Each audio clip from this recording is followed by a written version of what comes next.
그래서 우리 민족은 오복을 이야기합니다. 오복.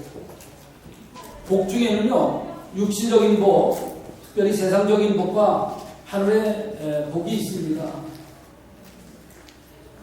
오복을 이야기하는데 첫 번째가 뭐죠?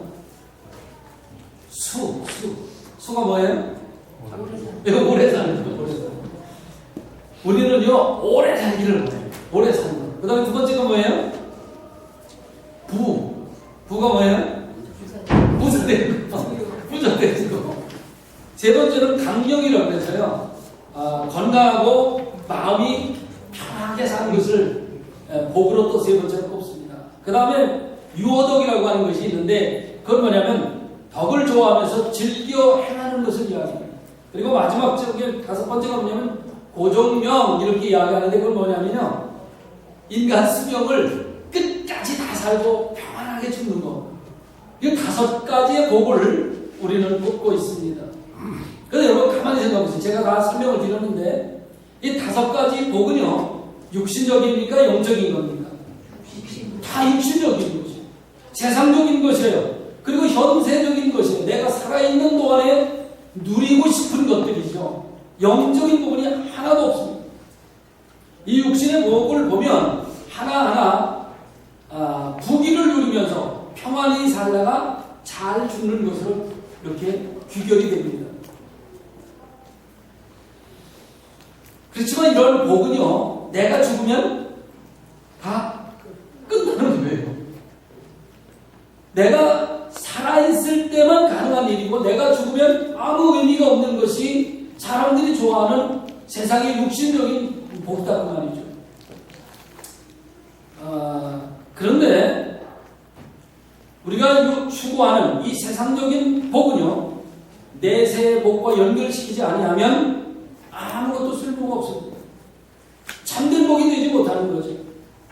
오늘 호화스럽게 잘 살았다고 할지라도 오늘 저녁에 당장, 아니 내일 아침에 죽음으로 없어진다면 그 무슨 복이라고 할 수 있겠어요? 의미가 없습니다.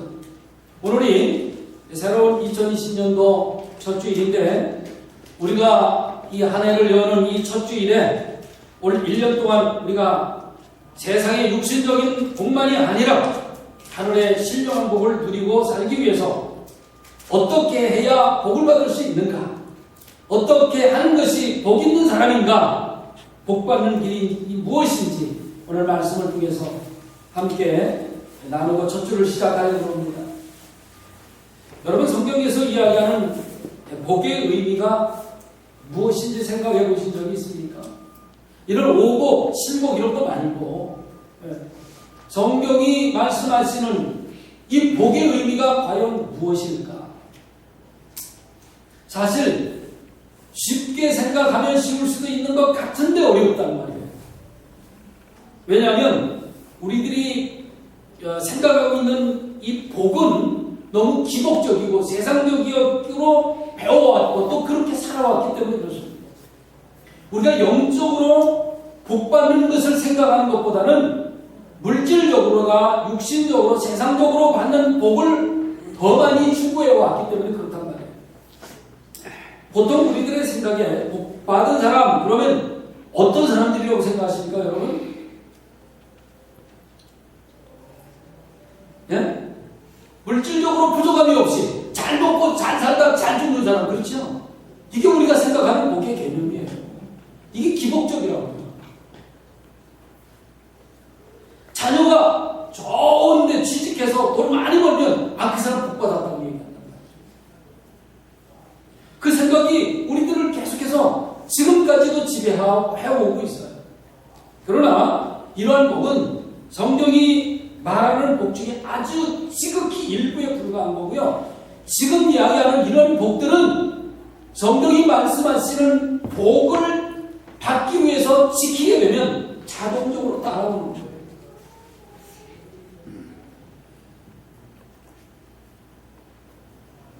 세상이 말하는 복은요, 말씀대로 살게 되면 따라오는 부수적인 것이라는 것을 여러분이 반드시 기억을 해야 합니다.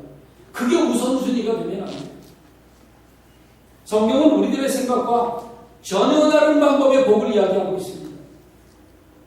그러면 성경이 말하고 있는 복의 개념이 무엇이냐? 오늘 말씀을 요약을 해서 제가 말씀을 드리려고 합니다. 첫 번째 보면 성경이 말하는 복은 우선적으로 신령한 복을 이야기하고 있습니다. 신령한 복. 다시 말씀드린다면 참된 복이라고 하는 것은 무엇보다도 우리들의 심령 가운데 기쁨, 다시 말씀드리자면 즐거움, 그것으로 먼저 찾아온다는 거예요. 복 받은 사람은 하나님의 말씀을 즐거워하고 그 말씀대로 삶을 사는 사람은 삶의 즐거움이 찾아온다는 거예요. 그러니까 복의 개념은 우선적으로 영적인 순결함이 없이 다만 물질로만 만족하는 이 세상 사람들과의 행복과는 전혀 다른 것을 이야기합니다. 여러분, 돈이 잔뜩 쌓여 있는데 불안하고 마음이 초조하게 산다면 그게 무슨 복이겠어요? 물질이 풍족하지 않다고 할지라도 하나님의 말씀 따라 삶을 살면 하나님이 주시는 그 하나님의 신령한 복, 기쁨과 즐거움을 누릴 수 있도록 하시는 그 놀라운 신령한 것이 우리에게 있어야 한다. 그 다음에 두 번째는 뭘 이야기하냐면 성경이 말하는 복은 우연히 또는 인간적인 잔재주에 의해서 얻어지는 것이 아니라는 거예요. 그게 아니라 꾸준한 경건의 생활로 맺어지는 열매라는 것을 이야기하고 있습니다. 꾸준한 경건의 삶, 참 어렵습니다. 오늘 어쩌면 지킬 수 있지만 내일은 어쩌면 무너질 수도 있는 거예요. 그렇기 때문에 날마다 하나님의 말씀을 묵상하고 그 말씀을 듣고 그 말씀을 실천하며 살려고 우리가 노력을 해야 된다는 거죠. 세 번째로 성경이 이야기하는 복의 개념은 뭐냐면 범사가 형통하는 복을 이야기합니다. 돈 많이 버는 것을 이야기하지 않아요, 성경이. 다시 말씀드려서 참복이라고 하는 것은 다만 심령의 즐거움으로 주는 것으로 끝이지 아니하고 오히려 성경 속에서 하나님이 주시는 즐거움이 계속되는 가운데 만사에 하나님의 손길이 임하는 것을 이야기합니다. 제가 이번 주 토요일 날 어제 새벽에 말씀을 드렸어요. 하나님은 우리를 예정하시고 선택하셔서 불러주시는 것으로 끝내는 분이 아니랍니다. 하나님은 예정하시고 선택하신 자들을요 끝까지 지켜주시고 인도해 주시는 분입니다. 지금 성경이 이야기하는 이 복이 바로 이런 것을 이야기합니다. 범사에 형통하는 것. 끝까지 하나님이 지켜주시고 인도해 주시는. 그 다음에 네 번째로 한 걸음 더 나가서 복의 본질이라고 한다면 하나님의 거룩하신 곳에 영원히 거하는 데 있다라고 성경은 가르쳐주고 있어요. 아까 제가 말씀드린 대로 이 세상에서 많은 것을 누리다가 오늘 저녁에 내 목숨이 끊어진다면 무슨 유익이 있겠어요? 그 복이 무슨 복이냐는 말이죠. 그렇죠. 성경은 그런 것을 이야기하지 않냐고 우리가 하나님의 거룩한 곳에 영원히 거하는 데 있다라고 이야기합니다. 여러분, 우리는 오늘 잘 먹고 잘 사는 것으로 끝내서는 안 돼요. 내가 영원히 이 세상을 떠난다 할지라도 내 영혼은 하나님 품에 안겨서 하나님과 영원히 함께하는 그 복을 누릴 수 있어야 한다. 하나님의 거룩한 것은 완전한 거룩과 그리고 기쁨만이 존재하는 것이에요. 그래서 우리는 하나님의 판단을 받을 때 인정받고 이것 바로 하나님의 나라에 서게 되는 거죠. 우리는 그것을 추구하며 살아가는 거예요. 믿는 사람들과 세상 사람들과의 다른 점이 바로 그거예요. 그렇게 볼 때 성경에서 이야기하는 복의 개념, 현실적이면서도 다분히 종말론적인 의미를 함축하고 있다. 이런 것을 우리가 알 수가 있습니다.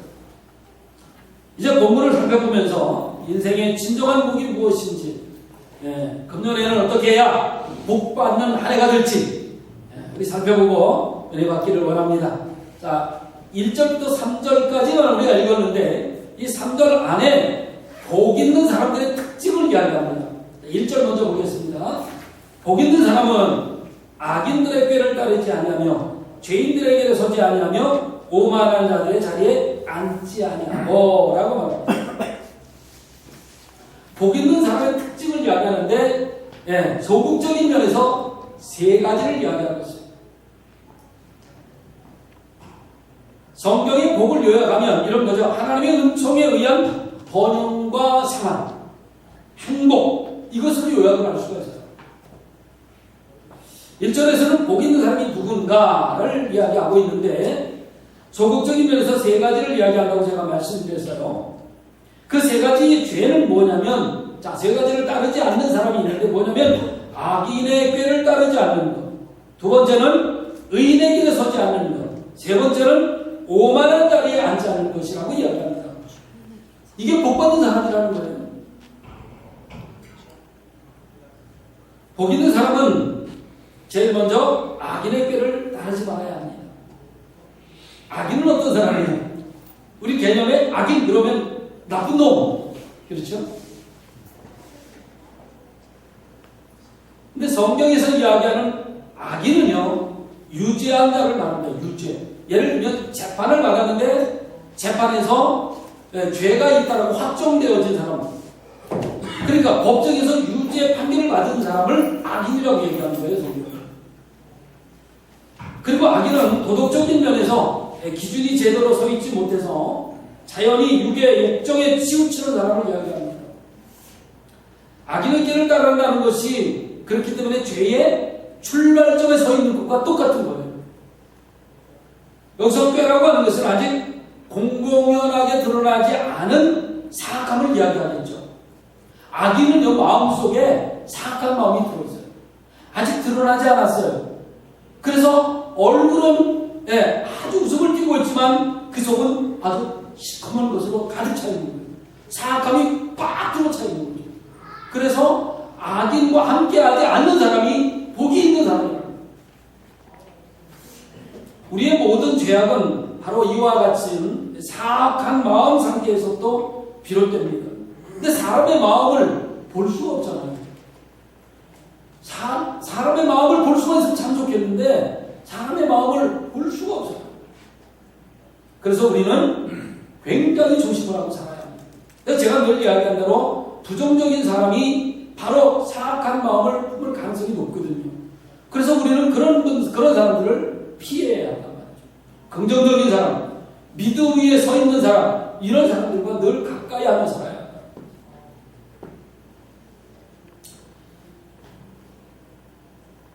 우리가 항상 올바른 마음을 가지고 살아야 하는 이유 중에 하나가 바로 그겁니다. 즉 하나님을 떠난 이 악한 마음을 가지고 있는, 악한 사상을 가지고 있는 사람, 또 그런 그런 사람들의 교훈을 따르지 않는 것이 바로 복이 있는 사람이들이다 라고 성경은 제일 먼저 이야기하고 있는 거예요. 그 다음에 복이 있는 사람은 어떤 사람이냐면 죄인에게 서지 않는 사람이라는 거죠. 네, 복받기 위해서는 죄인에게 서지 않아야 합니다. 여기서 죄인이라는 뜻은 무엇이냐면 어떤 거냐면 활을 쏘는 여자죠. 표적이 여기 있어요.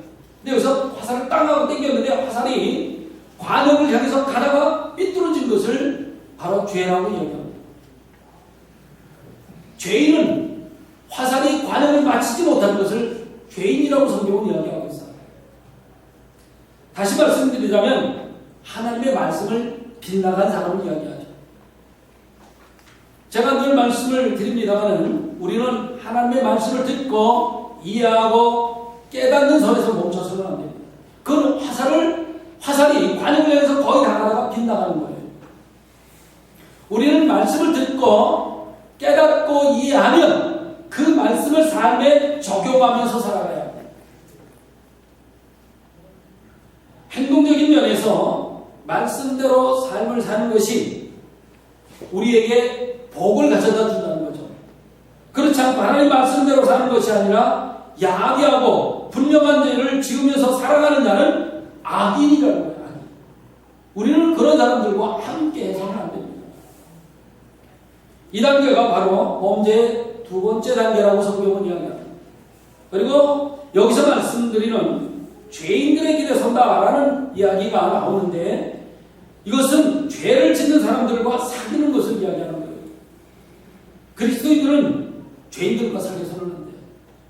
뭐 그렇다고 해서 여러분들이 확대해서 그래서 목사님은 세상 사람들과 예수 믿지 않는 사람들과는 함께하지 말라고 해서 이게 아니에요. 저는 그런 말씀을 드리는 것이 아니에요.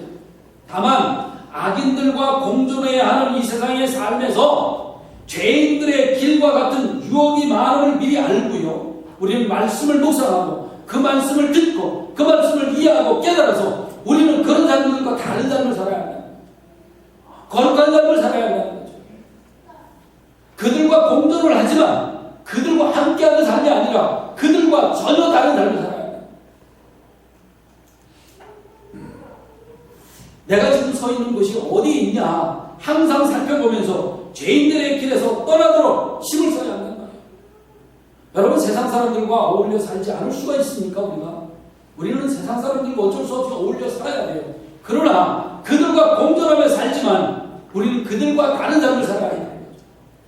그들이 악한 길을 갈 때 그들과 함께 따라가는 것이 아니라 나는 하나님의 말씀대로 내가 좀 손해를 보는 날이 있더라도 나는 하나님의 말씀을 우선적으로 삶에 적용하며 살아야 한다. 그렇게 살겠다라고 다짐하면 복을 받게 된다는 거예요. 그리고 복 있는 사람은 세 번째로 오만한 자들과 함께하지 말아야 한다는 거죠. 오만함이라고 하는 것은요, 조롱한다 혹은 비웃는다 이런 뜻이 포함되어져 있습니다. 다시 말씀드린다면 하나님을 향해서 조롱하는 말로 혹은 악한 말로 조롱하는 사람을 뜻합니다. 종교적인 면에서 거룩하고 진실된 것을 하찮은 것, 농담거리로 여긴다든지 혹은 그것은 틀렸어라고 자기 주장을 내세우는, 그래서 하나님을 못 오가는 자를 말하는 것이 바로 그 오만한 자입니다. 그런 사람들은 오만한 사람들입니다. 그렇기 때문에 그런 사람들과는 함께 해서는 안 됩니다. 이 오만한 자의 자리는요, 죄악의 아주 최정상이라고 보시면 됩니다. 이러한 오만한 자리에 앉는다는 것은 아주 절망적인 고집의 단계를 암시하기 때문에 그렇습니다. 죄악스러운 생활 습관이 완고함으로 굳어버리는 상태, 바로 오만한 마음입니다. 그렇기 때문에 우리들은 우리의 죄악된 생활 습관이 무엇인지를 항상 찾아야 돼요. 사도 바울은 이야기합니다. 내가 말씀에 늘 나를 비추어서 나를 복종시키게 한다는 거예요. 그건 무슨 뜻입니까? 내가 지금 어떤 상태에 있는지, 내가 혹시 죄악된 생활 습관에 들어가 있지 않은지 늘 살펴서 나를 바르게 고쳐나가야 한다는 거예요. 그리고 그러한 습관들이 굳어져 버리지 아니하도록 항상 기도하면서 하나님 말씀에 늘 내 자신을 비추어 보아야 한다. 2절 말씀 갑니다. 오직 여호와의 율법을 즐거워하여 그의 율법을 주야로 묵상하는 자다. 앞에 1절에서 소극적인 면에서의 의인 특성을 말씀드렸다면 2절은요, 좀 더 적극적인 의인의 특성을 이야기하고 있습니다. 복 있는 사람들의 적극적인 특성은요, 이런 겁니다. 하나님의 말씀을 날마다 묵상하면서 삶에 적용하는 거예요. 사실 우리가 악인의 생활을 좀 떠났다고 해서 그 인생이 행복한 상태에 있다? 그렇게 이야기할 수는 없습니다. 여러분, 하나님의 말씀대로 늘 살려고 힘쓰는 사람들도 때로는 이 땅에 살면서 힘들 때가 있어요. 어려울 때가 있어요. 우리는요, 이렇게 살려고 하는 것 자체가 뭐냐면 복받기 위한 준비 단계에 들어가 있기 때문에 그런 거예요. 그래서 시편 기자는 이렇게 이야기하죠. 인간의 행복을 누리기 위해서는 하나님의 말씀을 날마다 묵상해라. 그리고 그 말씀을 삶에 적용해서 적극적인 삶이 되도록 해라. 그렇게 이야기합니다. 듣고 깨닫고 깨닫는 것으로 끝나는 것이 아니라 삶에 적용하는 적극적인 사람이 복을 누리게 된다는 것을 강조하는 거예요. 그래서 1절에는 소극적인 면의 3가지, 2절에서는 적극적으로 복을 받을 수 있는 사람의 태도, 어떠한 삶을 살고 있느냐는 것을 이야기하고 있는 거예요. 만일 이러한 삶이 없으면서도 현재 행복하다고 느끼는 사람이 있다면 그 행복은 언제 없어질 줄 모르는 아주 불완전이라는 것들이라는 사실을 우리가 깨달아야 합니다. 우리는요, 하나님의 말씀을 삶에 적용하며 살아야 돼요. 그러면 2절에서 말씀하는 여호와의 율법, 그것이 무엇을 의미하는 걸까요? 모세오경이요? 유대인들이 주장하고 있는 모세오경만 이야기할까요? 그렇지 않죠. 여기서 이야기하는 여호와의 율법은 하나님께서 우리에게 주신 성경 전체를 이야기합니다.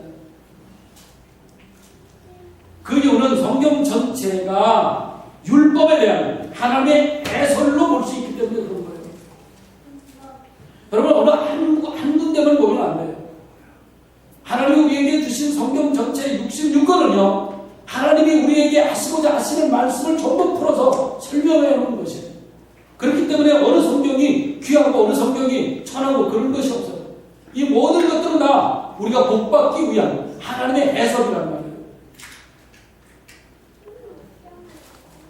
그렇기 때문에 본문에서 복 있는 사람은 성경 전체를 주야로 묵상해야 한다는 거죠.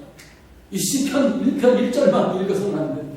시편뿐만 아니라 모든 성경을 다 읽어야 돼요. 시간이 되더라도 제가 주보에 매주 내주잖아요. 여기서부터 여기까지 읽으세요.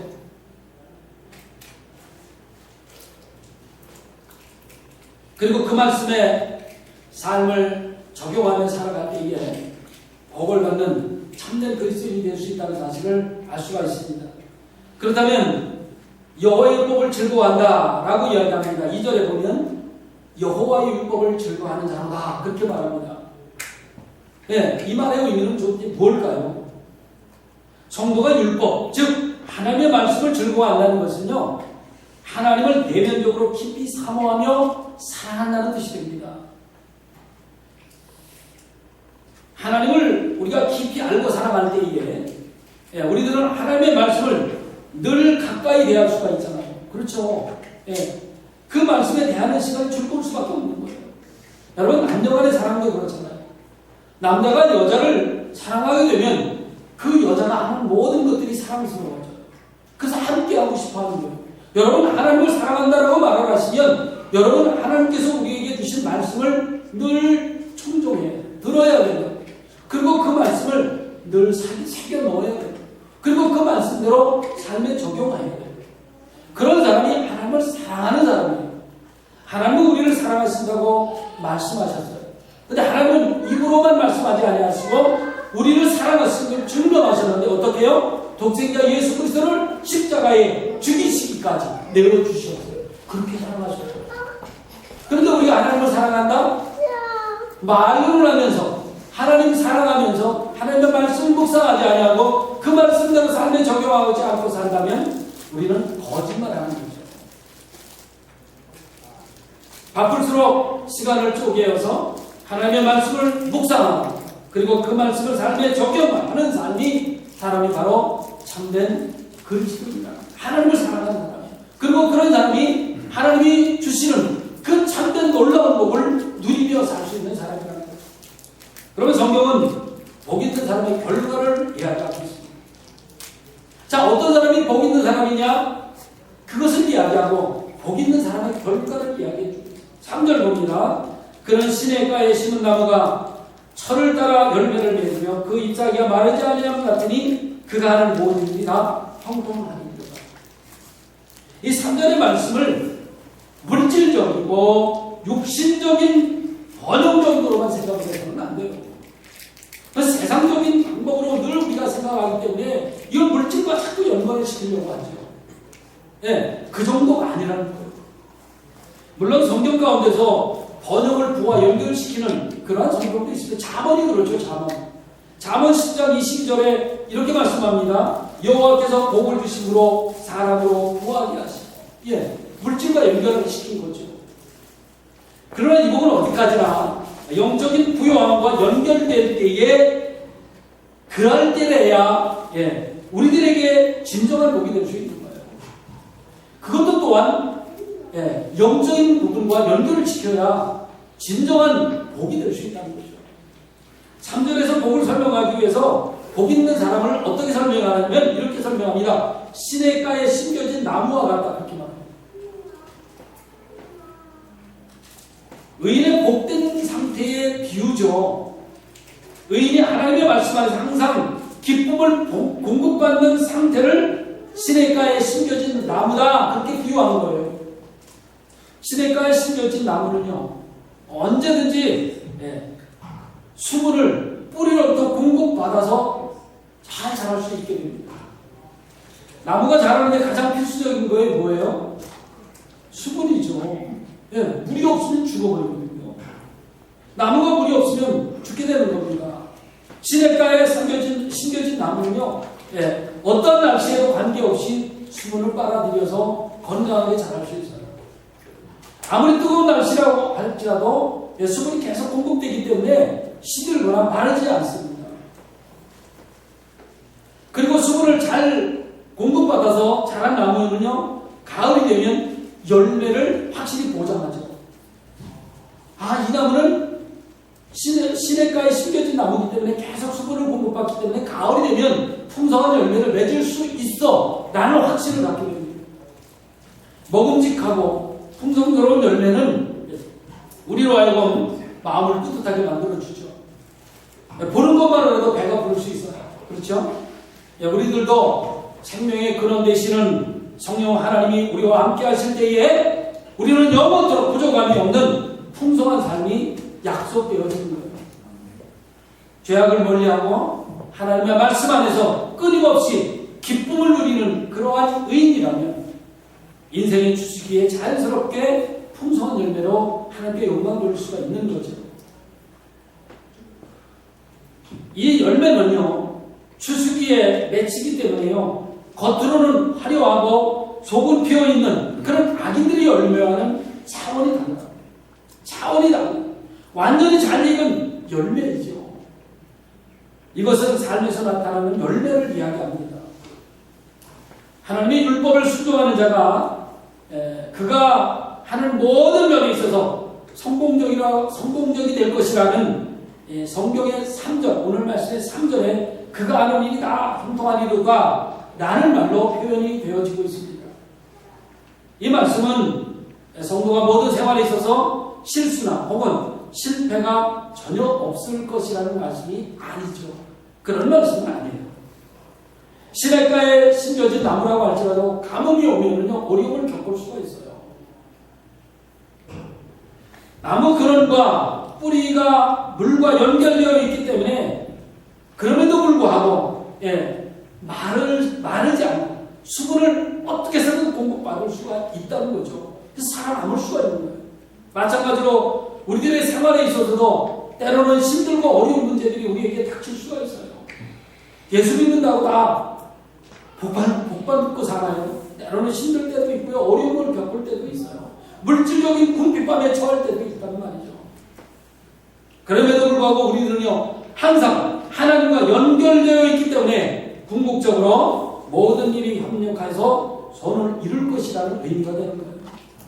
여러분은 하나님과 우리가 연결되어 있어요. 영적으로. 그렇기 때문에 우리는 늘 성령 하나님 앞에 의탁하며 삶을 살아야 된다. 내 생각대로 내 뜻대로가 아니라 하나님의 뜻이 무엇인지 먼저 분별을 하고 하나님의 뜻에 맞춰 삶을 살아가게 되면 하나님이 주시겠다고 하는 그 복을 누리며 살 수 있는 거예요. 성경에서 말하는 복이 무엇인지 여러분 기억하며 2020년도 사시기를 저는 원합니다. 정리해보면 이런 거죠.